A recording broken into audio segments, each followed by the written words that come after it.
మొన్నే మన వాళ్ళు ఒక బ్యూటిఫుల్ ఎక్స్పెరిమెంట్ ఒకటి చేశారు.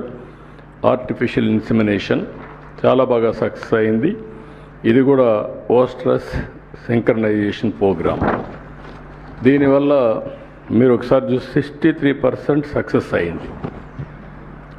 ఇది 70-80% కూడా చేసే పరిస్థితి వస్తుంది. ఆ సమయంలో రైట్ టైంలో కేర్ఫుల్గా ఆపరేట్ చేస్తే మంచి ఇది వచ్చింది. రెండోది, యావరేజ్ ప్రొడక్షన్ 5.7 లీటర్స్ ఉంటే ఇప్పుడు 8.8 లీటర్స్ పెరిగింది.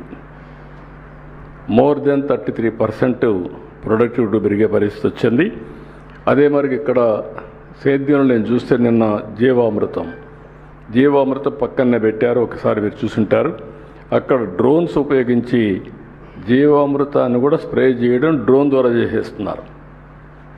ప్రకృతి సేద్యం కూడా చాలా సులభంగా ఇవన్నీ వస్తున్నాయి, అది కూడా తయారు చేస్తాం. ఇంకొక పక్కన ఈ పక్కన అడవుల్లో ట్రెంచెస్ కూడా కొట్టమన్నా, సో దట్ అడవుల్లో పడే నీళ్ళు ఎక్కడికి వెళ్ళిపోకుండా అవన్నీ భూగర్భ జలాలుగా మార్చడానికి ఆ కార్యక్రమం కూడా చేస్తాం. ఇంకో పక్క స్కిల్ డెవలప్మెంట్ సెంటర్ పెట్టాం, అందరికీ స్కిల్ డెవలప్మెంట్ సెంటర్ చేస్తాం. ఈ ప్రాంతంలో ఉండే వాళ్ళు కంప్యూటర్ ఆపరేటర్స్ కానీ చదువుకున్న వాళ్ళు ఉంటే ఇక్కడే ఉద్యోగాలు, వర్క్ ఫ్రమ్ హోమ్. అదే సమయంలో ఇక్కడే వర్క్ స్టేషన్స్ క్రియేట్ చేసి కంపెనీలను పెట్టి అక్కడి నుంచి నేరుగా వాళ్ళు పనిచేసే అవకాశాలు కూడా ఇస్తాం. So that upgradation of skills, continuous learning, new technologies అవన్నీ కూడా పెడతాం. సబ్ స్టేషన్ దగ్గరనే ఒక 200 స్టేషన్స్ కానీ 250 స్టేషన్స్ బిల్డింగ్ అంతా రెడీ అవుతుంది. ఒక 8 నెలల్లో ఇది కూడా పూర్తవుతుంది. 1 ఫ్యామిలీ 1 ఆంటర్ప్రెన్యూర్ కూడా ఇక్కడ ప్రారంభించాం, అది కూడా స్టార్ట్ చేశాం. ఇప్పుడు డాక్రా సంఘాలే చేస్తున్నారు, రాబోయే రోజుల్లో మిగిలిన కూడా చేస్తాం. ఇంకొక పక్క కేర్ అండ్ గ్రో అనే ఒక ప్రాజెక్ట్ తీసుకొని అంగన్వాడీ కేంద్రాలుగా వాళ్ళందరికీ ట్రైనింగ్ ఇస్తున్నాం. It is also very good project. Deficiencies by birth కానీ చిన్నప్పుడు కానీ డెఫిషియన్సీ ఉంటే అవన్నీ కరెక్ట్ చేయడానికి అర్లీ స్టేజెస్లో ఐడెంటిఫై చేసి అవన్నీ కరెక్ట్ చేస్తారు, అది కూడా చేస్తాం. ఇది కాకుండా ఇంకొక పక్కన పాపులేషన్ మేనేజ్మెంట్ కూడా చాలా వరకు స్కూల్స్లో మీరు చూస్తున్నారు. ఇప్పుడు పాపులేషన్ తగ్గిపోతూ ఉంది, జనాభా తగ్గిపోతున్నారు, దానికి కూడా వర్కౌట్ చేస్తున్నాం. ఈ ప్రాంతంలో యంగ్ కపుల్ అంటే ఏ విధంగా వాళ్ళందరినీ చేయాలి, ఎక్కడ ప్రాబ్లమ్స్ ఉన్నాయి, ఎందుకు పాపులేషన్ తగ్గుతుందో అవన్నీ కూడా చేస్తున్నాం. ఓవరాల్గా ఇవన్నీ చేసి రంగంపేట హై స్కూల్ ఉంది, జూనియర్ కాలేజ్ ఉంది, దాన్ని కూడా కేంద్రంగా పెట్టుకొని ఎడ్యుకేషన్ మీద కూడా శ్రద్ధ పెట్టాం. మానవ వనరుల అభివృద్ధి ఇవన్నీ చేస్తున్నాం. అల్టిమేట్గా నేను మీకు చెప్పాలనుకున్నది, పబ్లిక్ సాటిస్ఫాక్షన్ చూసుకుంటూనే రాబోయే 1 ఇయర్లో నెక్స్ట్ లెవెల్ ఆఫ్ డెవలప్మెంట్ చేసిన తర్వాత ఆ తర్వాత రాబోయే రోజుల్లో ఎక్కడికక్కడ ఆదాయం పెంచడం, ఆంటర్ప్రెన్యూర్స్ని తయారు చేయడం, అవసరమైతే ఈ ప్రాంతంలో ఏవైతే హోమ్ స్టే కూడా తిరుపతి రూరల్ మండలం అన్ని హోమ్ స్టే కూడా ఎక్కువ ప్రాధాన్యత ఇస్తాం. మీరు మంచి ఇండ్లు కట్టుకుంటే హోటల్కి పోయే పని లేకుండా ఇక్కడే మీరు ఆతిథ్యం ఇస్తారు, మీరు అవన్నీ కూడా చేస్తాం. తిరుపతిలో 20-25 చెరువులు ఉన్నాయి, అర్బన్ డెవలప్మెంట్ అథారిటీకి చెప్పాను, అవన్నీ డెవలప్ చేయాలి. అవిలాల చెరువు హైదరాబాద్ ట్యాంక్ బండ్ కంటే బెటర్గా ఉంటుంది, అది బెస్ట్ చెరువు. అది పేరూరు ఉంది, పేరూరే కాదు మొత్తం ఏవైతే ఉన్నాయో అన్నీ కూడా చెరువులన్నీ బ్యూటిఫికేషన్ చేస్తాం. Tirupati is a city of tanks, Vijayawada is a city of canals, Visakhapatnam is a city of beaches.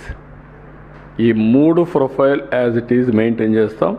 Tirupati రాబోయే రోజుల్లో ప్రిఫర్డ్ వెడ్డింగ్ డెస్టినేషన్ హబ్గా తయారవుతుంది.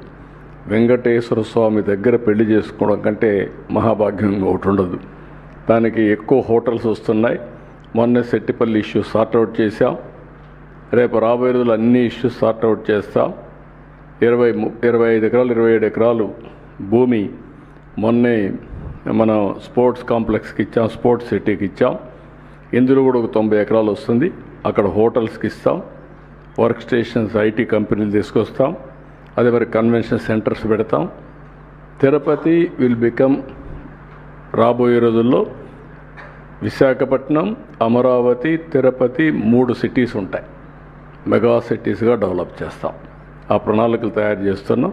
అవన్నీ కూడా కంప్లీట్ చేస్తాం. This is in brief.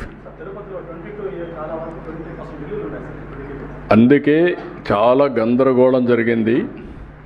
Land records అన్నిటికీ ఇప్పుడు రాజముద్ర ఒకప్పుడు సొంత ఫోటో వేసుకొని ఎవరికి వాళ్ళకి ఇష్టం లేకపోతే అవన్నీ 22A కింద పెట్టేసి ల్యాండ్ రికార్డ్స్ అన్ని అతలాకుతలం చేశారు, గందరగోళం చేశారు. ఒక విధంగా చేయాలంటే ఒక కయాస్ క్రియేట్ చేశారు. ఇప్పుడు నేనేమన్నానంటే ఒక రోజు అయ్యేది కాదు, 1 year ప్రోగ్రామ్ ఇచ్చా. 1 year ₹1 అవినీతి లేకుండా సర్వే పూర్తి చేసిన తర్వాత వాళ్ళకందరికీ రాజముద్రతో QR కోడింగ్ పెట్టి బ్లాక్ చైన్ టెక్నాలజీ పెట్టి ఎవడు ట్యాంపర్ చేయడానికి వీల్లేదు. ఇంకా వన్స్ ఫర్ ఆల్ పర్మనెంట్గా సార్ట్అవుట్ చేస్తాం. ఒకవేళ కంప్లైంట్స్ ఉంటే నేనే పర్సనల్గా వెళ్తా, అక్కడికి ఎంక్వైరీ చేస్తాం. ఎవడైనా తప్పు చేస్తే కఠినంగా వ్యవహరిస్తా. శాశ్వతంగా మీకు 2027కి ఈ రాష్ట్రంలో ల్యాండ్ సమస్య లేకుండా పరిష్కారం చేసే బాధ్యత, అది ఒకటే పెద్ద బాధ్యత నాకు. చాలా సవాలుగా తయారైంది. అందుకే టెక్నాలజీ కూడా పక్కాగా వెళ్తున్నా. చాలా సిస్టమేటిక్గా ఎవ్రీ మంత్ 9న నేనే డిస్ట్రిబ్యూట్ చేస్తున్నా. అంతవరకు రాష్ట్రంలో అన్ని గ్రామాలకు ఎమ్మెల్యేలు, ఎంపీలు అనమంటున్నా, కలెక్టర్లకు ఫోకస్ చేయమంటున్నా. Joint collector is meant only for this purpose. ఈ 1 year no other work, that is the duty of joint collector. అన్నీ చేస్తాం.